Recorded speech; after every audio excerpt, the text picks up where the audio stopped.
कराची के इलाके डिफेंस में डाकू मोबाइल फोन की दुकान से लाखों रुपए मालियत के मोबाइल फोन्स ले उड़े हैं। पुलिस का कहना है कि डाकू अस्थायी के जोर पर मोबाइल फोन से भरा कार्टन लेकर फरार हुए, जिसकी मालियत 40 से 50 लाख रुपए थी। वारदात के खिलाफ ताजिरों ने एहतजाज करते हुए बदर कमर्शियल का रोड ट्रैफिक के लिए बंद कर दिया। एहतजाज के बायस शदीद ट्रैफिक जैम हो गया। कराची के इलाके डिफेंस में डाकू मोबाइल फोन की दुकान से लाखों रुपए मालियत के मोबाइल फोन्स ले उड़े हैं। पुलिस का कहना है कि डाकू अस्थायी के जोर पर मोबाइल फोन से भरा कार्टन लेकर फरार हुए, जिसकी मालियत 40 से 50 लाख रुपए थी।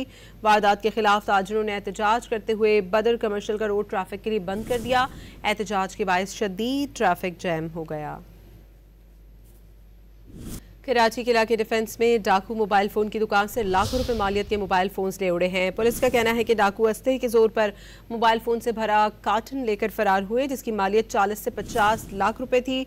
वारदात के खिलाफ ताजिरों ने एहतजाज करते हुए बदर कमर्शियल का रोड ट्रैफिक के लिए बंद कर दिया। एहतजाज के बायस शदीद ट्रैफिक जैम हो गया।